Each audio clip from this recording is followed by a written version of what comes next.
I'm Hamza Idris, saying welcome to Daily Politics. Welcome back. We have Dr. Umar Ardo in the studio. He is the gubernatorial candidate of Social Democratic Party in Adamawa State. Welcome back. Thank you. Yes, Doctor. It appears the courts have cleared the course for Governor Fintiri of PDP and Aisha Binani of APC. You as candidate of Social Democratic Party, where do you belong now? What do you mean, where do I belong? Yes, I belong to the SDP. I've been there long before these guys went to court themselves. So it's not that I predicated my contest upon somebody winning or losing a court case. No.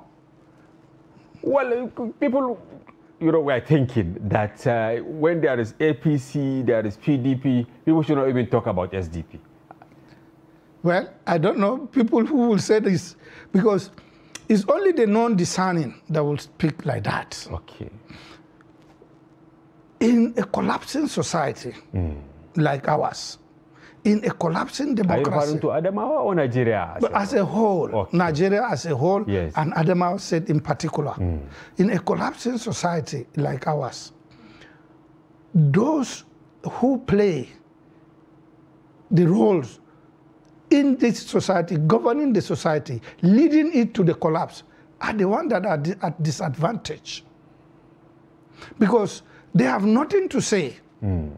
All those that you people think that they are not strong enough, all they need to say is just to point out, bring out the ills of the society, the problems of the people. And the people know that, and then squarely put the blame on those who did it. And in this case, in this particular case, in parties and politics, PDP and APC. Yes. They are the only two political parties that held sway in this country since 1999. Yes. So if PDP and APC had held this country well, the country would not have collapsed. So if we agree that Nigeria has collapsed, then we have to blame PDP and APC. And that is what you take to the public. And that is what you are doing. And that is what we have done in Adamawa, and Adamawa has persuaded on it, completely persuaded. Yeah, I agree. The courts, PDP is certain to come to go to the ballot to contest the election. Are you satisfied with the verdict of the Supreme Court? Yes. I have no problem with it whatsoever. In fact, I even said it that it's likely, and that I would really, maybe to some extent, I want that to happen for strategy. Why? Of course, there are a lot of things that you don't say on There is a sitting governor there. There is a sitting governor. But I have just told you, when you are dealing with a collapsing society, those who hold sway are at disadvantage. A sitting governor is the #1 sitting dog. He's the #1 target. He's the one that is at disadvantage, serious disadvantage. And in Adamawa, it's glaring. So it's for me, the politics of Adamawa State, as it is now, it's to the advantage of SDP. Heads, SDP wins. Tail, APC and PDP loses. What about the bouncing back of Binani, which has been celebrated in many quarters? Well, okay. No. But there is no prejudice now. No, absolutely. I think with what the Court of Appeal has done, of course, Binani is back. I don't know whether the APC or the litigants, whether they will go to Supreme Court. If they go to Supreme Court, then we don't know what the Supreme Court will do. But if they don't go to Supreme Court, they agree among themselves. So, APC brings Binani as the governorship candidate of Adamawa State. She will not win the election at all. And you said this the other time. I don't know where you are getting your confidence.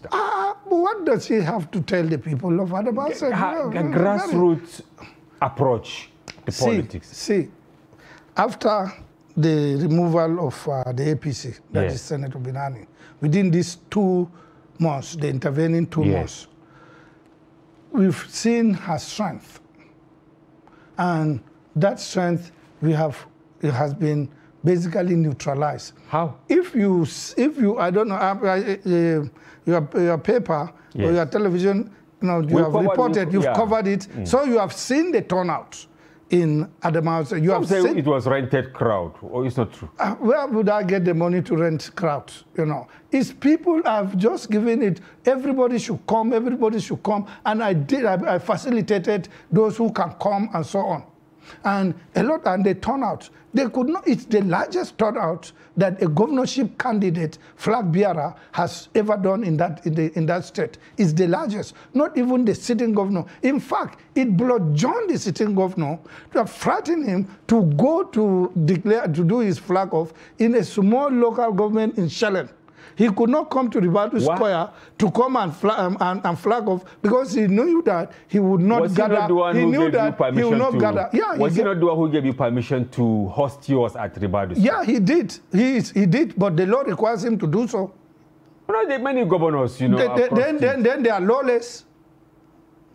We don't expect to be governed by lawless people. So we as a chief executive, you could have launched maybe a certain program there, as we have seen in some states. See, let me tell you what happened. We first applied and asked for a specific date. Okay. I can't remember the date now.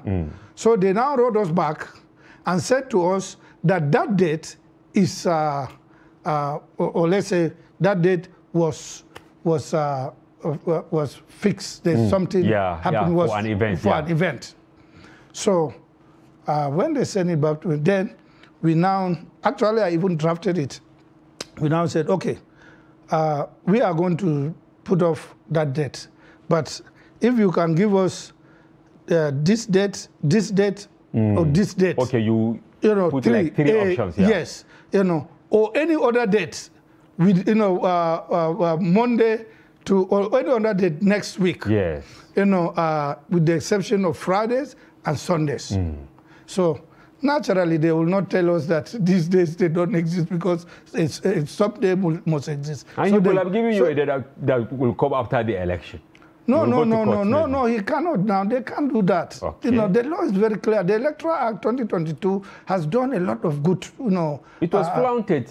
Yeah, I know they do. I know they do. But you can always shout about it, or you go to court on it, and so on. And so it is politically unwise for an enforcer of law, the executive. What's the meaning of executive? To execute the law. Now you are now trailing the law. You are now prohibiting the execution of the law. You are committed, even an impeachable offense. So he allowed you to. So he allowed us, and we had a large, and successful gathering, and everybody was shocked in the state, and I was not, because I knew it long before it happened. And in fact, if not because of the disappointment we suffered from we hired 70 vehicles.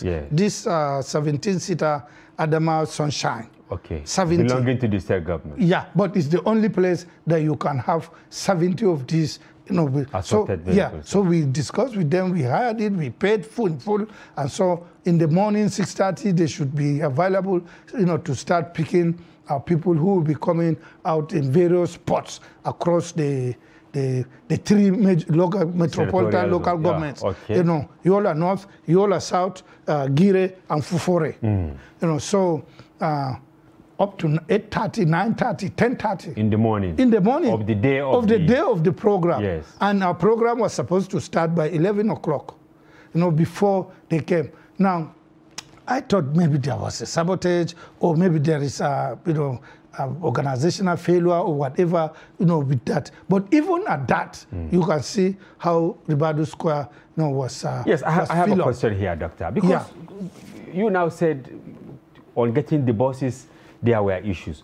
But on getting access to Ribadu Square, there was no problem. I covered Adamawa many years ago. I know how tough it is to have access to Ribadu Square, especially by opposition parties. We are the first opposition in the history of the state to be given Ribadu Square. Why?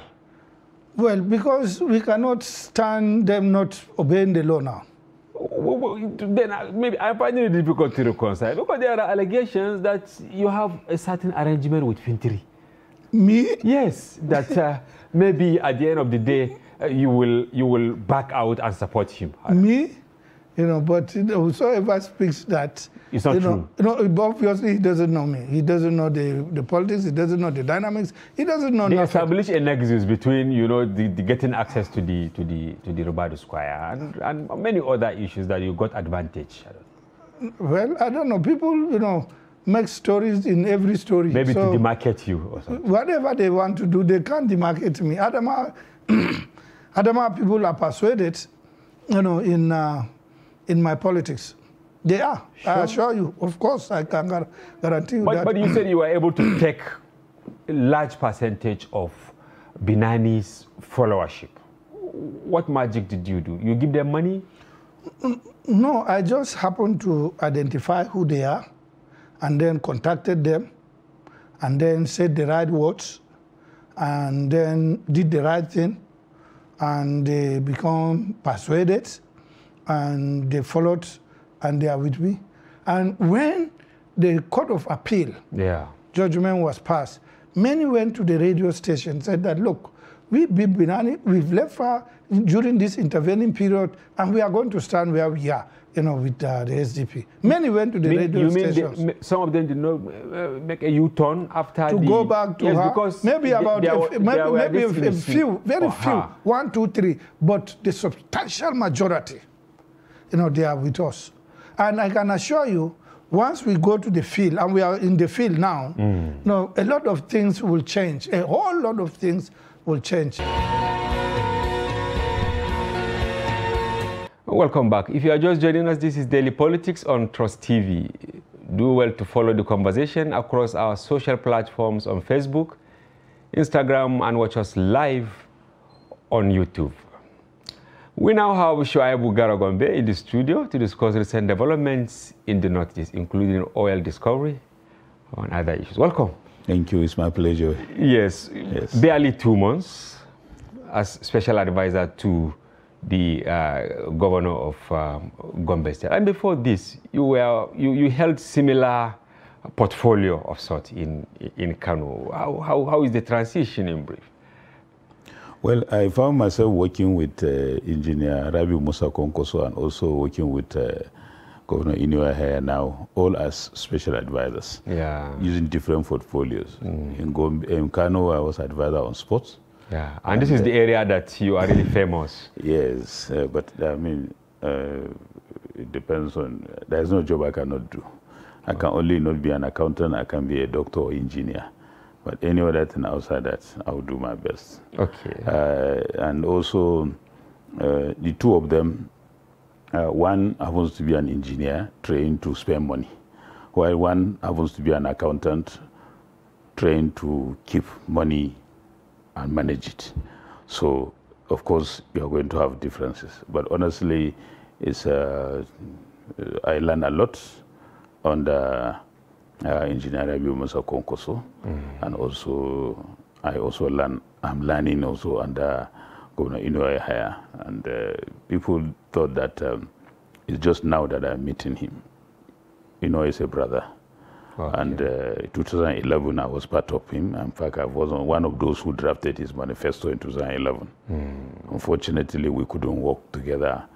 I decided to stay on my own, but now he found me worthy to bring me. And I'm sure I have taken his brief, and I will do my best to make sure. You are talking on information management and strategy ahead of campaigns, ahead of transition. What is your expectation? Yes, the expectations actually from me by my principal is that to completely redesign the information management infrastructure, architecture actually in the state, and also around him and around his government to propagate his good deeds. He's doing so much, but less is being heard about it. Not that those who are there are not doing their job, but actually we need to improve it. And that's why we are coming up with a lot of innovation, even though we are slow, but we are going to get there to make sure that what the good deeds or the good work he has been doing get propagated and spread all over the country, and not only in Gombe State, but the world at large. Yes, politics in Gombe, to greater extent, is seen as semblance, even though not in terms of magnitude, with Kanu. Now, how are you finding it? Because there are big challenges also, and we are approaching election. You have the NNPP's Hamisu Melentarki, right? You have PDP's Babel Jibril, NRM, Abubakar Sanusi Suleiman, SDP, Kelmi Jacobs. So what is it? As far as I'm concerned, there's no contention in Gombe. Sure? No, there's no contention. This one, NNPP yes, candidate, Melentarki, yes. I will advise him to go ahead and continue to sell his players. He's a players exporter, so let him continue to export players. For PDP, Gombe Government House is not for kindergarten, neither is it for amateur politicians. The other one, I don't know much about him, but as far as I'm concerned, on the account of what Governor has achieved in Gombe State, there's no contest. I think they're just wasting their time. But you see, they said NNPP, for instance, is actually making an inroad in state in Northwest and parts of Northeast. So are you not threatened? Which part of Northeast? Yes, Gombe, for instance. Northwest because of Konkoso, yes, of course. But not Northeast. There's nobody. Even the chairman is from Gombe. Which can the chairman of NPP, Professor Alkali, deliver his word? Can Melentarki deliver his word? He was here. We hosted him, and he said... I wish you hosted him with me. No, we will invite the two of you. Yes. We will invite the two of you. But yes. When he came, he said he believes that they have what it takes to take over from your principal. Of course, politicians, sometimes they can come and say anything. But the electorates have the final say. So anybody can come here on stage and tell you all sorts of things. But we are talking about in practical terms. Let him go to Gombe. Let him show us how he's going to defeat Inuaihaya. But you see, the locals, people want money to trickle down to their pockets. And you said your principal is an accountant, meaning they are meant to manage money. Of course, we have been hearing that. They say he doesn't spread money. How do you expect an accountant to behave?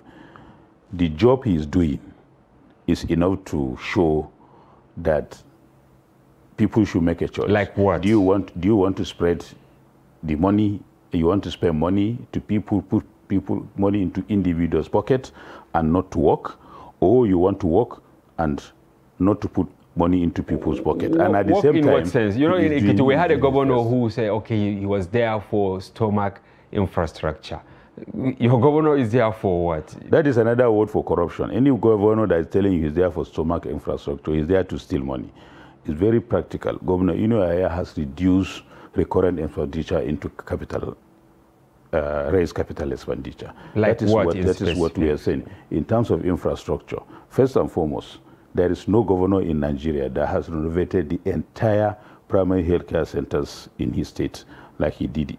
Inuaihaya did in Gombe State. You mean up to what level? In terms of, yes, into what level? There's no, and now he has recruited about 400 health workers who are going to be deployed to man these health centers. In education now, we are coming up with an innovation about the mega schools. These mega schools are going to be a model that not only in Nigeria, the entire West Africa can copy from that concept of mega schools. So if I understand, you believe that he will not be defeated? Who is going to defeat him? Give me the name. Just last week when Atiku went to Gombe, former governor Dankombo was there. You know, and it's like... Which Dankombo? Dankombo that can, after 8 years as governor, he cannot win his own ward for a local government to get elected into the Senate.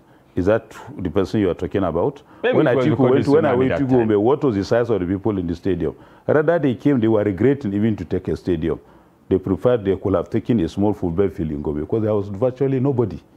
And all the main characters, what I mean, the main hench people who could have given even us a threat in Gombe PDP were partially absent. But Atiku will definitely give a big fight to get Gombe because it is we're talking about governorship. Yeah. I am not talking about presidency. We're talking about governorship. You said Gombe. But if he didn't get the governor, how can he? Of course, the presidential election will. But you know there is this ripple effect. If he wins the presidency in Gombe, what will stop him from getting the governor? There are two characters here, Atiku and Dambarde. Who is Dambarde? Atiku is known, we respect him. He's an elder, so, but we also have our own candidates. So the issue is that the person you are talking about, who is representing PDP in Gombe State, who is he? This is somebody who is incurably ambitious, verbally acidic, and mentally disrespectful. How can such a person lead people? What we are looking for is Gombe Government House is not for amateur politicians. It's for critical thinkers, highly matured-minded people, like in your hair. So there is no way you bring anybody and think he can just have it easy to. It's not a bread and butter politics. All right. To get to Government House. Recently, the president was at the Kolmani oil field, where he actually inaugurated paving the way for oil drilling. And how do you receive that as a person? We thank the president for at least bringing that idea of oil drilling in the Northeast back. When General Sani Abacha started it, it was suspended. Obasanjo came and suspended it for whatever reasons, and our leaders kept short. Now, President Buhari brought it. Unfortunately, as at the time President Buhari was bringing back the project, the group managing director, Lekt Makanti Baru, happens to be from Bauchi. And because of what we understand and what we had, because of his own ambition, they decided to play politics and tilt almost everything into Bauchi. Where this oil was discovered has nothing to do with Bauchi State. From How do you mean? Yes, from where the oil well is. So it's a place, I'm coming. The oil well is in a place called Kaltanga Mamuda. Okay. Kaltanga Mamuda, entire district, Pindige Emirate, Ako local government area of Gombe State. Between Kaltanga Mamuda, where the oil is, the Kolmani is a river. Okay. That's why they took it and named it Kolmani. It's supposed to be in Kaltanga Mamuda. The ward head of Kaltanga Mamuda is the owner of the berry farm where this oil well is. Between that place and Alkaleri is about 2.5 kilometers. 2.5? 2.5 kilometers. So how... What about the other side? How does... This is quite close. No, it's 2.5 kilometers towards Bauchi.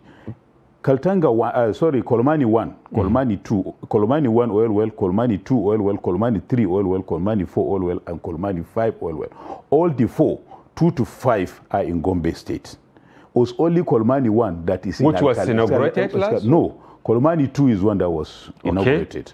And because of his hypocrisy of certain institutions, of government institutions like National Boundary Commission and even NNPC, they try to follow the trend and tilt it towards Bauchi. If you go there, the district... Nobody tilted it towards Bauchi. No, they did. They are calling Bauchi. Bauchi has no business with it. Has no business with this, for goodness sake, for crying out loud. Let us be frank. Let us be serious. So are you saying that the oil well belongs to Gombe State? Even if you ask INEC alone, if you ask INEC alone, they will tell you, we have polling stations in Kaltanga, Mamuda, and the Kolmani. Where do they belong? Those polling units, are they in Bauchi or in the Alkaleri local government? Yes, welcome back. If you are just joining us, this is Daily Politics on Trust TV. Do well to follow the conversation across our social platforms on Facebook, Instagram, and watch us live on YouTube. Still on tidbits, the federal government has approved a new national language policy which makes mother tongue a compulsory medium of instruction for public primary schools across the country. The Minister of Education, Adamu Adamu, made the disclosure while briefing reporters on the outcome of the Federal Executive Council meeting presided over by President Muhammadu Buhari at the State House, Abuja. Also, a former governor of Kaduna State and chieftain of the People's Democratic Party, PDP, Senator Ahmed Makarfi, says there is so much frustration in the land. Speaking when he accompanied the Kaduna State PDP governorship candidate Isa Ashuru to a meeting with the Christian Association of Nigeria, the Muslim Ummah, and the Southern Kaduna People's Union, Sokapu, he urged the opposition to unite and defeat the ruling APC in the 2023 general elections. Makarfi stressed that any party that does not respect the nation's diversities, particularly religious differences, must not be allowed to rule the country or any state. He then urged the electorate not to allow themselves to be deceived under the guise of religion to make a wrong choice. We are now joined by Elias Ogadu. He is the senatorial candidate for Taraba South under the platform of the People's Democratic Party. Welcome to the program. I'm not under the platform of the People's Democratic Party. I mean People's Redemption Party. Sorry. Is that right? Yeah, People's Redemption Party. Yes, but yes. why not PDP? Because No, Taraba is PDP. No. It's on its way out. The PDP is on its way out of its own contradictions. We just had a senator here, Yes. who also all his life in PDP, and that was why I said PDP. You are also speaking the same You language. can be excused. Yes. But the truth is that the PDP is a victim of its own contradictions, and it's set to implode. And I think the Taraba people would like to see the back of PDP. Good riddance to rubbish. Okay, we'll come to that, but I want you to comment on the decision by the Federal Executive Council, briefly, to now make a mother tongue compulsory, for instruction in primary school. That is very, very commendable, step to take, because for a long time, we've battled with the fact that, we battle with the fact with identity issues, and we tend to think that English, which was the language of the colonial administration or the language of colonialists, should continue to be the language. But you can see that it has not really caught on. We still gravitate towards our localities, our culture, and our language.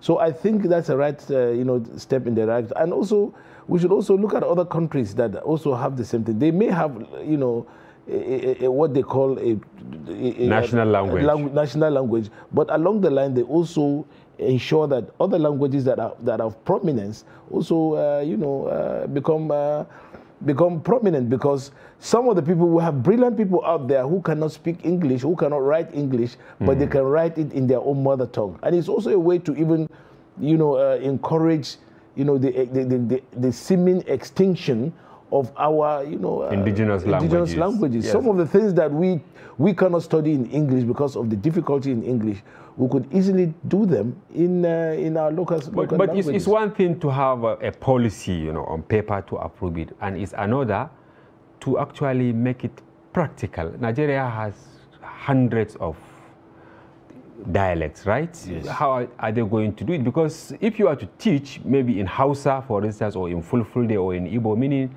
the books you will use, geography, mathematics, English, and you have to convert almost everything to that indigenous language. Yeah, sciences, physics, chemistry, and all that. We need to start from somewhere. We need to start from somewhere. We cannot continue to postpone the evil day, because not everybody in this country speaks English. That's why, in fact, Pidgin is Pidgin is a bridge between properly spoken English and our indigenous, languages. And you could see that within the people understand Pidgin much better. Yeah. Because it's something that is readily available, or they can readily move into. But when we insist on proper English, or rather grammatical English, that is why there's a high rate of failure of English in the exams. Yeah. So I think this will be a step in the right direction, because then when we continue to develop it, then along the line it becomes something that that we can use, and it becomes part of our own curriculum. Fine. I will tie the other tidbit to actually issues in Taraba. Makarpi saying Nigerians should vote against people talking about religion, ethnicity, and all that. And you have this issue in Taraba. Yes. Am I correct? Very correct. Why? Well, Taraba is if you ask me, it's a special case, because it's a state that has refused to rise up to occasion. It has refused to. It is a state, unfortunately, it's a state that has tended to be comfortable and conveniently comfortable in religious and ethnic politics, even despite the fact that it has proven injurious to even not just politics, but even everything across Taraba. We can't seem to have the best of our people, because they must belong to a certain religion. We can't seem to have the best of our people because they must belong to a certain ethnicity. And so at the end of the day, the state atrophies. Taraba state, lags behind, unfortunately. behind some of the states that were just created 10, 15 years after Taraba State. Why I ask you this is because, you know, Senator Boacha, I'm sure you watched our conversation towards the end when the issue of the former governor, you know, arose. Of course, you know, before he went to prison, there was this insinuation that he was actually in APC or things like that, but it was not clear, meaning that people are actually put their legs in Taraba in so many places just for expediency. Am I correct? Yeah, and apart from expediency and also for opportunism, because in Taraba is a place where, you know, you either belong to one religion or the other religion. And if you want to get along, you have to be identified. You have to identify yourself with one religion or the other. And that is, as I said, injurious to the politics. A lot of the politicians of Taraba, you know, have found, you know, comfort in that. And this is unfortunate. And then all of them are actually in that sort of thing. Today you find somebody in PDP. Tomorrow you find somebody in APC. Another day you find them. Where are you before you went to PRP? I just came in. I'm a neophyte in politics, in active politics, but in following the politics of Taraba, I've been there. I've been there for quite a long time. I've been following it. In fact, that is what made people like us and many people like us to be abhorrent, to look at the politics of Taraba as very, very, you know, abhorrent for us. Even though we regret some of these things happening in Taraba, we believe that Taraba, as its logo says, is nature's gift to the nation. It's not, you know, it's not rising up to that name. Why did you choose PRP? You can see why I chose PRP. It was fortuitous for me. If I had chosen the APC, I would have been, you know, out on a limb. I wouldn't know where I would be, because the APC itself is now at daggers drawn with each other. You can hear what the distinguished senator was talking about some of his colleagues. These are people with whom we belong to the same party, but look at the kind of venom that is coming out of him against them, and they too against him. In fact, the distinguished senator is about the most litigated upon, But he had been consistent in PDP for a very long time, until recently. You should have asked him why he left PDP to APC. I asked him. He said, because they fell. He admitted.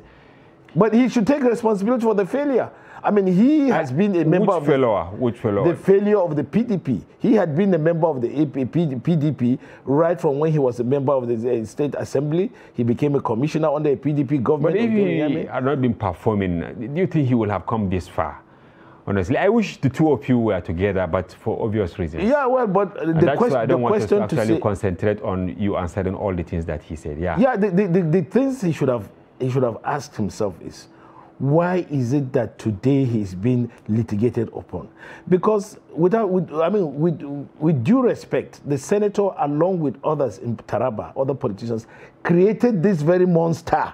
What monster? The monster of religious politics, sentiments, and tribal politics. And that is why Taraba is where it is now. You could see the two parties, PDP and APC, are at daggers drawn. All of them are fighting themselves. Within the PDP, which is the ruling party, there are some people within the party have taken their gubernatorial candidate to court because they believe he is not... But how sure are you that religion is really a factor here, considering that, you know, they are just exchanging political parties? No, but some moving to APC, some going to PDP, some to NNPP, some to SDP, and really, maybe I think it's about personal interest. It's about personal interest, but using religion and ethnicity as a cover.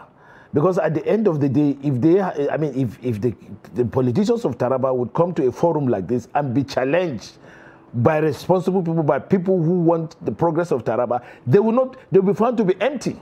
Because you cannot pin them down to a program, a project of emancipation or transformation of Taraba. All they want is to go during elections, to go to the churches, to go to the mosques, and begin to talk about we here, we there. That is it. As you can see, Senator Yusuf is a Muslim, and he too was in a different party now in APC. So it all revolves about what can I get at what time. That is it. And at the end of the day, the state is where it is now, lagging behind in most of the indices, in education, you know, social services and all that. As I talk to you now, some of the states, civil servants have not been paid for, have not had their salary for 8 months. Pensioners have not been paid for much more number of months. What will you do in the event you win? What will you do differently? What I'll do PRP. differently Yes, as on the senator. PRP, Yes. I've rolled out my manifesto. First of all, I will concentrate on human capital development, because the idea of going to give people motorcycles, going to do boreholes, is not what we want. What we want is to develop the immense human capacities in terms of State. lawmaking or spending resources to empower the First of all, in terms of lawmaking, and secondly, in trying to network, because there are quite a lot of things that we could get as Taraba State. Our senators, our representatives are not doing the right things. They are just content to sit down and to warm the bench in the National Assembly and not go out and go to where these things are available around the world. That's why I have been around the world. I've been a diplomat. Around the world, there are a lot of aid programs out there that we could, harness, connect with. yeah. We could harness. Welcome back. If you are just joining the conversation, this is Daily Politics on Trust TV, and you can follow us on all our social platforms on Facebook, Instagram, and follow us live on YouTube. Yeah, we have Professor Chris Imoleng. He is the presidential candidate of Accord Party. Welcome back. Yes, you said you will dedicate 20%. Yeah. Where will you get the money? We have the money. We have the money. Number one, we need a leader who would make Nigeria a wealth creation country. That is what we are coming in, because you talk about education, so I need to focus on this topic. But also part of my background is generating wealth. And that is one of the things we are going to be doing. And also designing a system to curb the losses that we have in our economy. Are you aware that more than 70% of revenues that are supposed to be generated in Nigeria is scattered away because we don't have a system to monitor, control, and ensure. Areas. So you see a lot of money is just going to personal pockets, and the nation is suffering out of it. So we must begin to build a system first to capture what Nigeria is generating. We are a population of 200 million people, and we cannot be suffering in this manner. So we must fight corruption through creating of a system and ensure that what we are generating comes to the government coffers.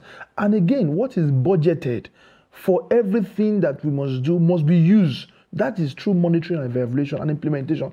It's very, very key that sincere people must be in government to ensure that a kobo that is budgeted is used for it. And let me quickly say this. Look at the subvention fund that is given to university, about 1.3 million per student. See, do you know that I heard a particular manifesto that said the student loan will be introduced? Why?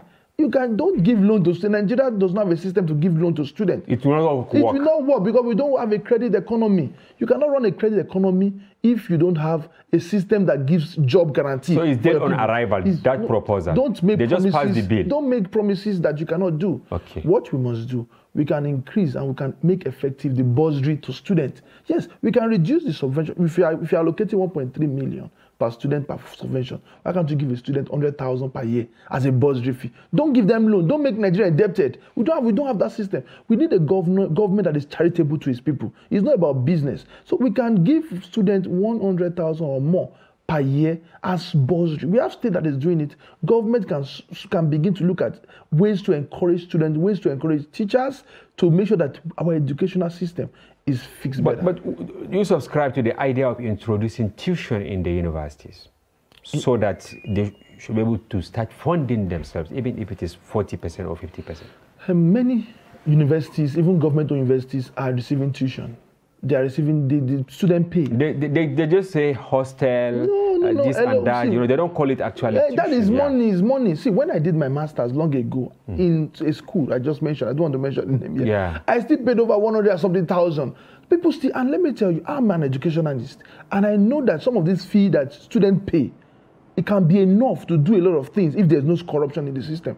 I'm telling you, what is it? I'm telling you the truth. Some of these fees, we have some state schools now that pay over 100,000, some 70,000, some 50,000. Though they don't call it tuition name. Yeah. Multiply by the number of students. Some schools are 40,000. So there is corruption, if I understand. There is huge corruption in every facet of the economy. There are some who believe that many of the students you see in public universities, they actually attended private nursery, primary and secondary school, and their parents pay through their nurses to actually acquire quality foundation education. And therefore, people are saying if parents can pay up to 500,000, 300,000 for their children to attend nursery, primary school, they should pay that for the universities? I don't think that assertion is correct. Okay. Yeah, because how many persons, even in private primary and secondary school, would take their children to 500,000 schools?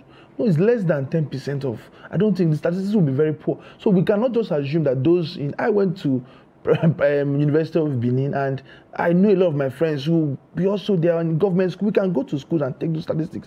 We still have many people when it comes to attend government schools, even some private schools that are not very expensive. They will not find their way into. So we cannot by so assume that if they can pay, then they should pay. No.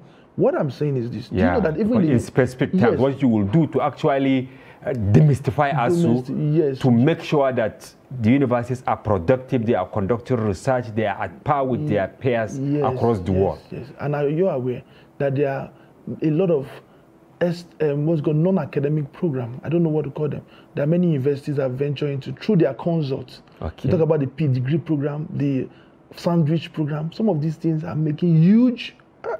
This is my field, and I understand how universities. We need to just sit down and explain to universities how to run school, and they know that they can run universities in Nigeria with what they are making. Government is going to support, but the support is to encourage the teachers, to provide facilities, to ensure that we now begin to mix digital learning with what we must.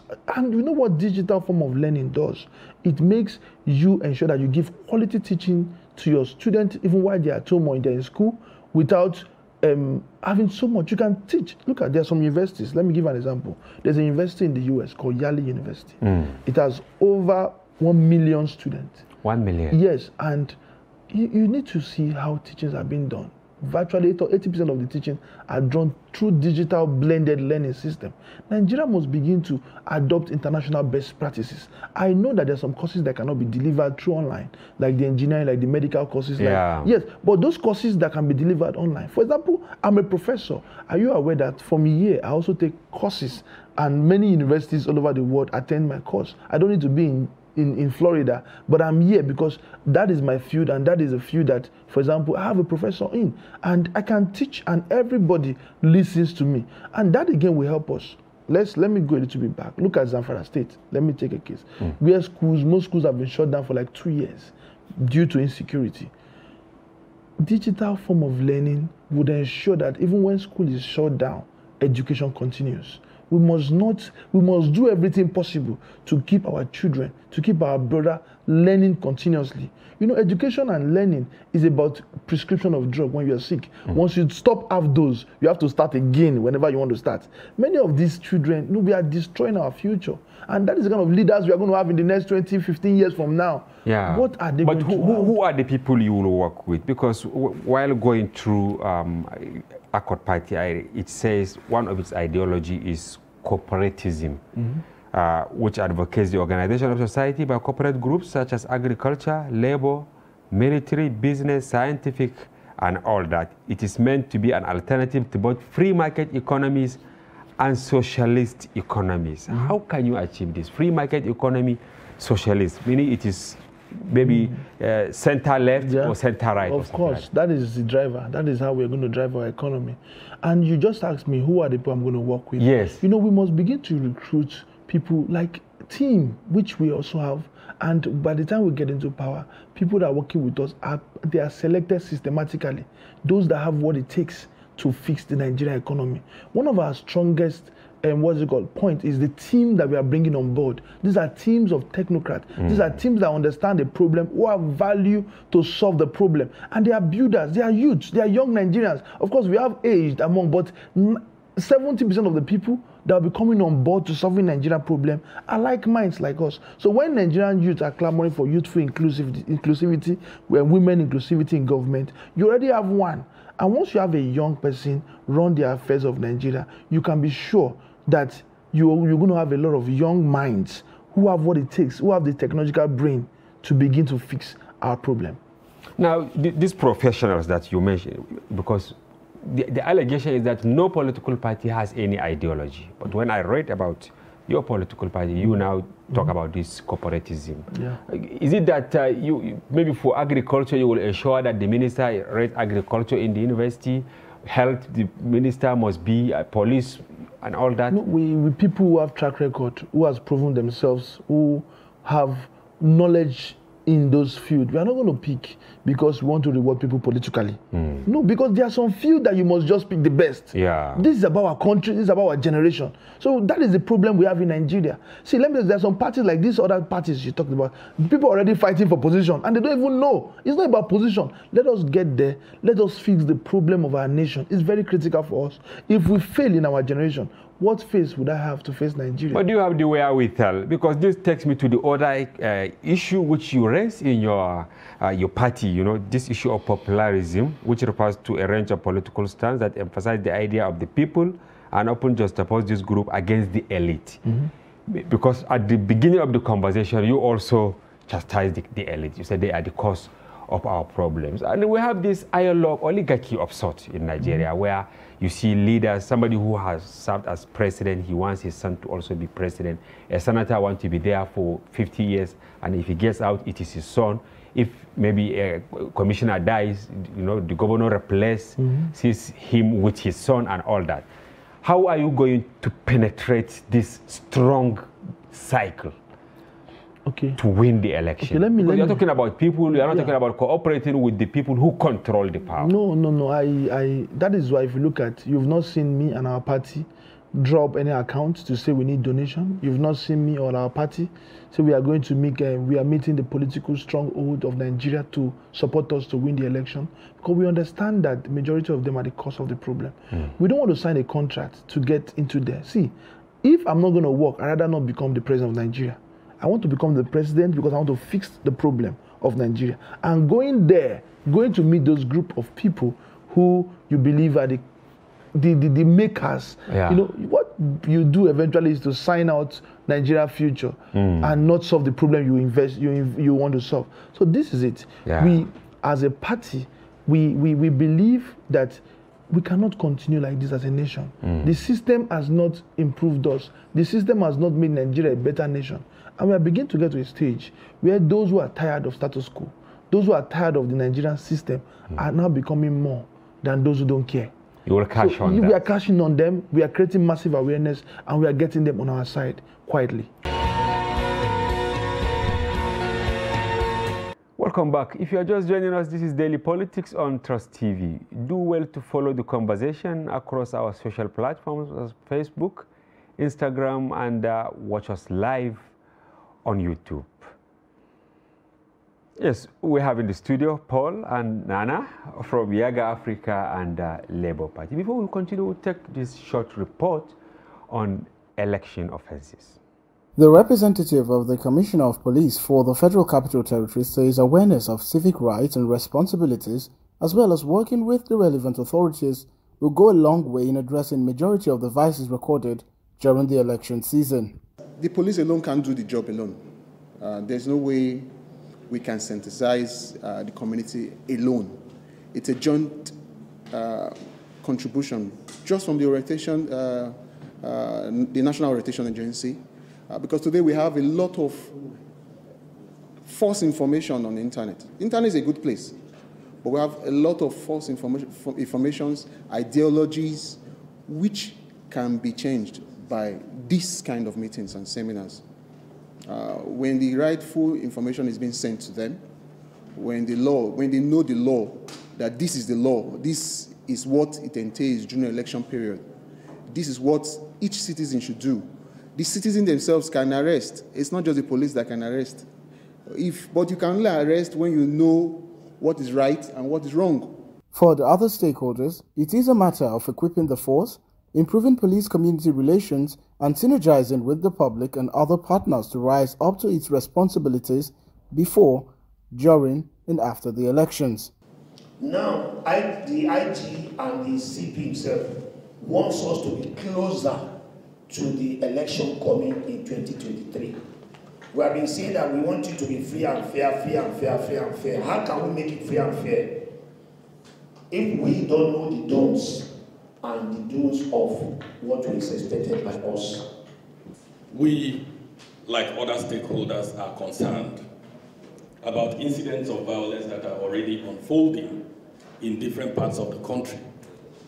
You know, the burning of INEC offices in some states, the intemperate language that is being deployed by politicians across board, the intemperate language and disinformation, misinformation and fake news that we see on social media platform. The police cannot do it alone. You know, they need other citizens groups to complement the work that they are doing. So far, the Independent National Electoral Commission has recorded around 52 attacks on its facilities across the country in recent times, leading to loss of equipment and infrastructure worth millions of naira. The federal government had, however, deployed security operatives to INEC offices nationwide as part of efforts to secure its assets ahead of the 2023 general election. Sagir Ibrahim, Trust TV News, Abuja. Heart-rending report there, right? Talking about, you know, politicians going extra way to, you know, attack symbol of authority. Mm-hmm. Yeah, including INEC, 52 there as of last count. Mm-hmm. How worrisome is this? Very worrisome, especially about how it will impact INEC's planning. In addition to these attacks also, there are natural occurrences that have also affected INEC's planning that may also have impacted citizens' participation in the terms of voter card displacements and all of that. But then it's even the attack on INEC that is worrisome. The attack on INEC is both the INEC as an institution and also the kind of injection that is also happening into INEC by politicians. Yeah. There are recent appointments that happened by the president, 19 appointments, with some INEC officials that have questionable character, with some of them that have been on the ballot in the past, which of course, whether it's some of them carry members. Whether it's a lacuna that we still have in our law that had refused. But probably, don't you think the president wasn't aware? Because president cannot operate in a vacuum. Maybe some people actually gave the name and they advised. When those names came out, there was uproar. Citizens protested because what simply just happened there is a simple case of it doesn't matter whether you shout or not.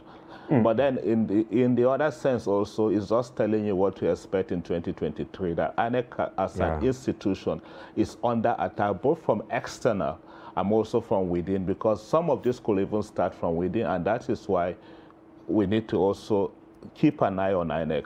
Not only that also, if you look at some of these appointments that are happening now, how many months to the election? Some of these persons are even inexperienced to manage elections. Yeah, just look at the period between now and the elections. And so maybe they were appointed to do a premeditated... Exactly the point. So, I mean, it is a cause to worry. But for the attacks that have been happening at INEC, the aim at INEC, it did not also start. It started from 2019, just after the election. Between 2019 and early this year, we counted 41, 42 attacks, and now about 10, with the recent one being the one that happened in Ogun and Osun and Ogun State. Whatever is their aim, whatever they hope to achieve, I hope they don't succeed. I pray they don't succeed.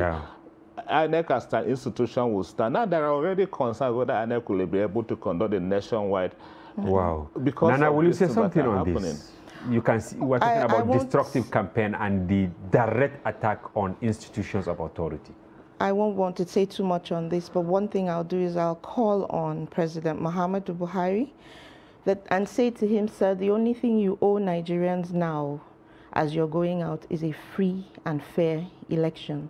There was something you said when you were directing your question to him. You said maybe he didn't know and, you know, there was a vacuum. Nature in itself abhors a vacuum. So it's not an excuse for the CNC and the President of the Federal Republic of Nigeria not to be aware of who he's appointing. And if there's an outrage from Nigerians, they should be listened to. The government should not be seen as comatose.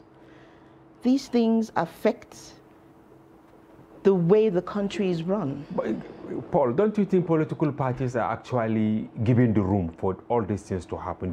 Because we're talking about destructive campaign. Just yesterday, you can see how APC and PDP hurl insults at one another. Starting with Oshomole, who was actually saying Atiku, he's not a family, he could not hold his family together. Therefore, how can he hold Nigeria? And then the other side, now said, where is his Cape Verde wife? They have not seen her. I don't know, is this really the time that we should reduce ourselves to direct personal attack by senior citizens? Well, for me, sincerely, for my mental health, it's not everything I listen to. I've watched both interviews. Okay, for your mental health? I'm telling you, because some of these things are sincerely not necessary, because they don't even know what to hold on to again. Nothing to hold on to. That is the actors, or the actors. You know, those supporting them. No, the actors. They are all the actors. Like I told you, they have been the one and the same. They have just been recycled, the same actors in the last 10 years. Nothing to hold on to. They have told us all the lies. Now it's to become entertainers. They have become comedians. You see them on social media attacking each other, calling each other pedophile, imbecile, and all of that. Yeah. And then you see them in social functions, hugging each other, laughing at each other. Because when you go to Twitter Space and other platforms, you see the comments. People are not really even, people are confused. That why reduce yourselves to talking about I don't think people are confused. People have reduced these people to who they are. They don't take them serious anymore. They see them as entertainers. Like if you want to really entertain yourself and while away, it's like Nana is interested in this. You know, when he keeps saying you people, I'd like for you to really put a clear distinction. The Labour Party and our candidates. Yes. His Excellency Peter Obi and Dr. Yusuf Datti Baba Ahmed are not in that league. They do not play dirty like that. They do not. They will not even be with you in the mud. So please, I'd like for him to be a bit more specific. But you see, you're also being. You know, your team is also being accused of throwing figures. You know, there are many ways of doing this. No, figures during fact checking and all that. No. I wasn't even coming to that. Recently, just to be clear, Nana, the thing I am addressing is because he made reference to two people, and I told him when I started. I also had watched them and I saw what they did, and I thought it's even childish. And I think this is even where the responsibility comes to you, the media, as the media people. Thank you. It's not everything you want to be projecting out there. You are now attacking me. Yes, of course. No, but you can see that is why we brought you here. Because we are always territorial in this kind of engagement. Media doesn't want to be attacked. Party don't want to be attacked. No, we do our best here. That is why we bring every other person to ventilate. We provide a platform. That is why this unnecessary rhetoric will continue. Okay, I think you are generalizing now, like the platform, but you can see here. This is exactly the point now. When I mentioned this earlier, I said, no, it cannot be us. Now you are saying I'm generalizing. No, the generalizing in the sense that, you know, when you say you, it can that be... That is supposed to be censorship, and it starts with the self-censorship. Yeah. Sincerely. It comes with a personal responsibility. You don't come on air and be washing somebody you claim to be your friend in the public space. Exactly. I don't think it is. Yeah. So Nana, what are you doing differently in Labour Party? Because you are being accused of also your candidate throwing figures, Mr. Figures. That is such old news, and it's funny, it's comedic when you people like to, the media, always want to bring it up. When last has anybody, even the town hall meeting that the Arise newspaper did, when they fact-checked him and they were now wrong, he corrected them and they checked and they said he was right. I don't see any reason, and Senator Baba Ahmed on Arise TV, I cannot give the full details, but I remember he even said it, he said, Nigerians have to, well, the people who complain about this need to understand the difference between statistics, data, and index. So they should go and educate themselves, reorient themselves, verify.